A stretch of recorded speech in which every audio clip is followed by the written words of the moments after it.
अशा प्रकारचे आता नवीन ड्रेस मटेरियल निघालेले आहेत. बाह्या वगैरे जोडून, पण आपल्याला तसंच शिवायचं नाही, तसंच कटिंग करायचं नाही.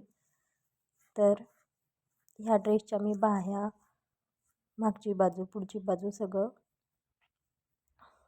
वेगळं करून घेतलेलं आहे उसवून सुईने. बघा, अशा प्रकारचे हा ड्रेस मटेरियल आहे. बाहीलाही नेट आहे. ऑलरेडी त्यांनी तर आकार वगैरे देऊन तयार केलेला ड्रेस आहे हा, पण मटेरियल आहे. तर आपल्याला ही बाही वगैरे सगळं काढून घ्यायची आहे. तर मी ह्या पिनच्या सहाय्याने सगळं बाजूला करून घेतलं आणि इस्त्री मारून घेतली. पूर्ण कॉटनचा ड्रेस आहे, गोळा झालेला होता म्हणून सगळ्या बाजूंना मी इस्त्री मारून घेतली.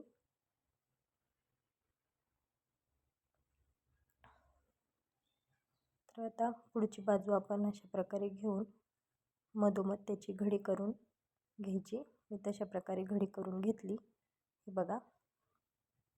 आणि आपल्याला ह्याच्यावर मापे टाकून घ्यायचे. तर पहिल्यांदा आपण वरची जी खालीवरची बाजू असते ती आपण सरळ रेषेत कट करून घेऊ. तर मी अशी एक सरळ रेषा आखून त्यावर कटिंग करून घेणार आहे. तर आपण पहिल्यांदा शोल्डरचं माप टाकू. शोल्डरचं माप टाकलेलं आहे. 16 इंच शोल्डर आहे. तर 8 इंचावर मी खूण केली आणि 2.5 इंचाची गळारुंदी इथे घेतलेली आहे. 2.5 इंचाची गळारुंदी त्यावर पण मी खूण करून घेतली. आता आपला आर्महोल बघूयात. आर्महोल मी 7.5 इंच घेतला इथं. तुमचा जो काही असेल ते तुम्ही इथे घ्या. आता चेस्टचं माप बघू. चेस्ट आहे माझी 36 इंच. तर 9 इंचावर मी एक खूण करून घेतली आणि पुढे 2 इंच शिलाई मार्जिन घेतली. अशा प्रकारे आपल्याला खडूनी खूण करून घ्यायची. आता मागचा आर्महोलचा शेप आणि पुढच्या आर्महोलचा शेप देऊन घेऊ. तर मागचा 1.5 इंचावर आणि पुढचा 1 इंचावर अशा मी 2 खुणा करून घेतल्यात. तर त्याला शेप देऊन घेऊ. तर पुढचा गळा बघूयात. पुढचा गळा आहे 7 इंच. तर 6.5वर मी खूण करून घेतली आणि जसा गळ्याचा आकार आहे तसाच मी 1-1 इंच जागा सोडून असा शेप देऊन घेतला आहे.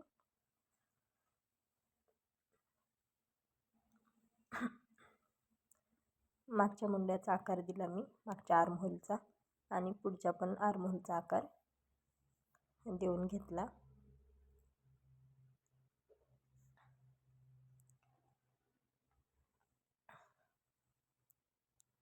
तयार उंचीपासून खालीपर्यंत आपल्याला सरळ रेषेत टेप ठेवायचा आणि कमरेची उंची 13 इंचावर मी खूण करून घेतली.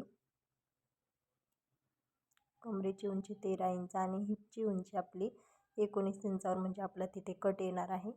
तर अशा प्रकारे 2 खुणा मी करून घेतल्या.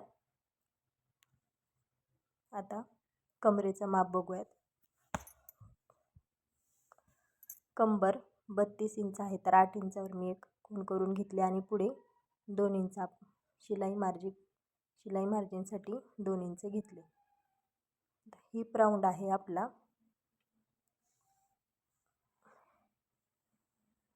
हिप राऊंड मी इथे 9.5वर घेतला आहे आणि पुढे 2 इंच शिलाई मार्जिन. तर अशा प्रकारे आपण इथे मी मापे टाकून घेतली आणि हे अशा प्रकारे जोडून घ्यायचे.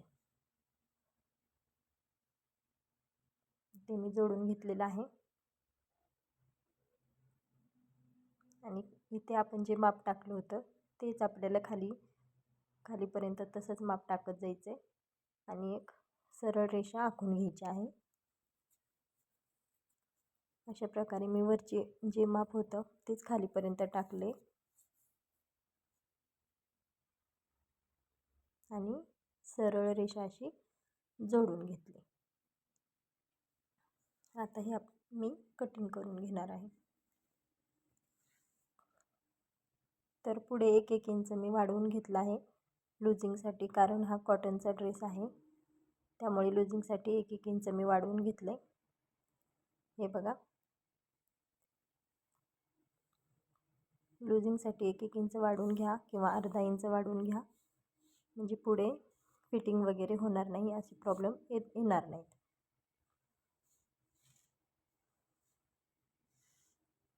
आता हे कटिंग करून घेऊ. मी जी सरळ रेषा आखली होती त्यावरनं कट करते, कारण तो एक्स्ट्राचा कपडा मी तो कापून घेतला.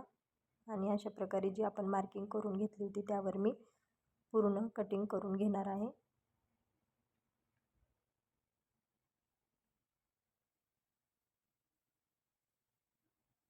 खालीपर्यंत आपल्याला अशीच एक कटिंग करून घ्यायची आहे.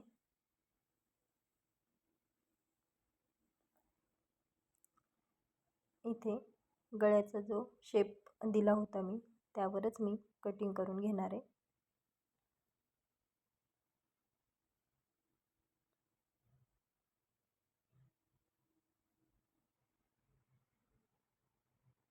आपल्या समोरच्या बाजूची पुढची कटिंग झालेली आहे. हे बघा.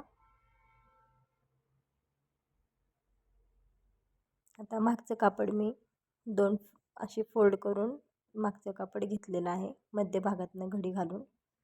आपण वरची जी खाली वरची जी बाजू असते ती आपण सरळ रेषेत कापून घेऊ.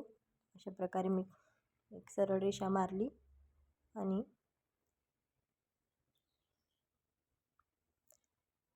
त्याच्यावर कट करून घ्यायचं आहे, म्हणजे कापड आपलं व्यवस्थित होतं. जी आपण पुढची बाजू कटिंग करून घेतली होती तीच ह्या कापडावर अशी ठेवून द्यायची आहे व्यवस्थित. कुठेही खाली वर असं झालं नाही पाहिजे. बरोबर व्यवस्थित आपल्याला वरून ते खालीपर्यंत आपल्याला असंच ठेवून द्यायचं आहे. इथे गळ्या रुंदीची खूण करून घेतली मी आणि बाकीचा आहे तसा शेप खडूने आखून घेतला.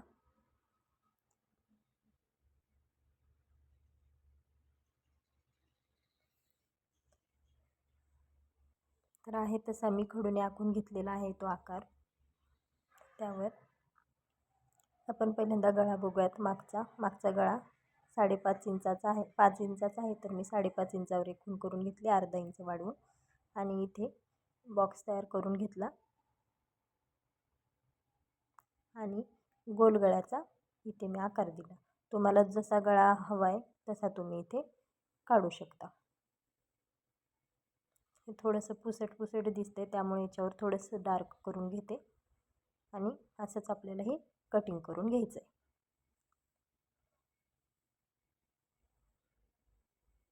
ही आपली मागची बाजू आहे.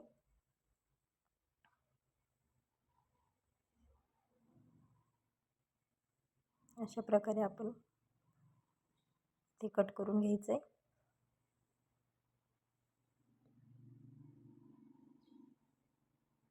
मी खालीपर्यंत पूर्ण कटिंग करून घेतली.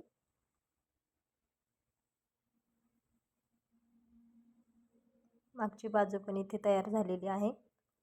तर आपल्याला आता बाही बघू. बाहीसाठी आपण ह्या मागच्या बाजूचा आर्महोल मोजून घ्यायचा अशा प्रकारे. तर 11 इंच आर्महोल आलेला आहे. तर आपण बाही घेऊयात. बघा, बाही थोडी कमी पडत होती म्हणून मी ह्याला दोन्ही साईडने जोडून घेतलेलं आहे आणि ही ज्याला नेट होती ते पण मी साईडला काढून घेतलेलं आहे. अशा प्रकारे ह्या 2 पट्ट्या मी दोन्ही बाजूने लावून घेतलेल्या आहेत रुंदीला. मधोमध घडी घालून घेतली आणि आपला आर्महोल 11 इंच आलेलं होतं, तर त्यातनं अर्धा इंच कमी करून 10.5वर आपल्याला एक अशी खूण करून घ्यायची आहे, टेप आडवा ठेवून रुंदीला. आणि 3.5 इंचावर कॅप हाईट घ्यायची आहे. बाहीची लांबी 17 इंच असल्यामुळे मी 3.5 इंच कॅप हाईट घेतली. 17, 18, 19साठी तुम्ही 3.5 इंच घेऊ शकता. लांबी बघा 17 इंच आहे, तर 17 इंचावर मी खूण केली.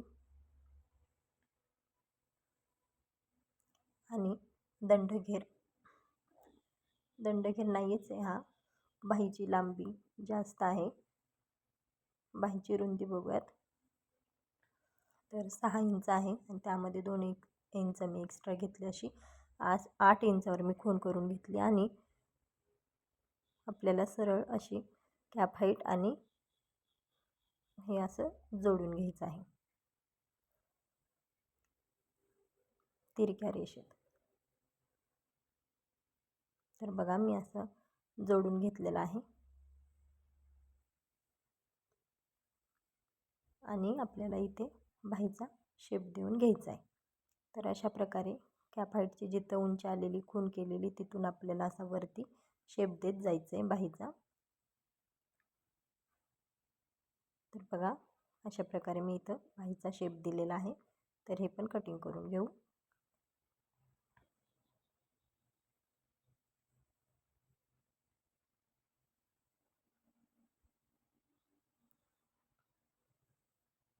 बाही कमी पडत असल्यास अशा प्रकारे दोन्ही साईडने आपल्याला कापड जोडून घ्यायचं आहे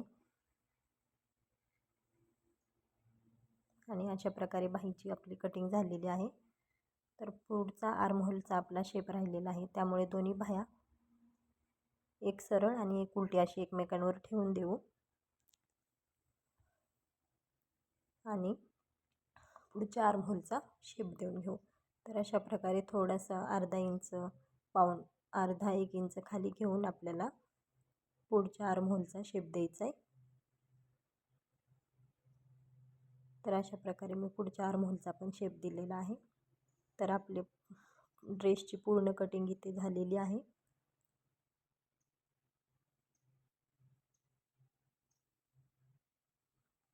हा आपला पुढचा फ्रंट साईड म्हणून इथे मी लिहून घेतलेला आहे. तर हे बघा ही बाही अशा प्रकारे आपली पूर्ण कटिंग इथे झालेली आहे. तर आपला पुढचा जो हे होता ड्रेस पॅटर्न, त्याला पुढच्या आर्महोलचा शेप राहिलेला होता, तर इथे मी तो पण देऊन घेतला, कट करून घेतला अशा प्रकारे. तर ह्याची स्टिचिंग कशी करायची ते मी पुढच्या व्हिडिओमध्ये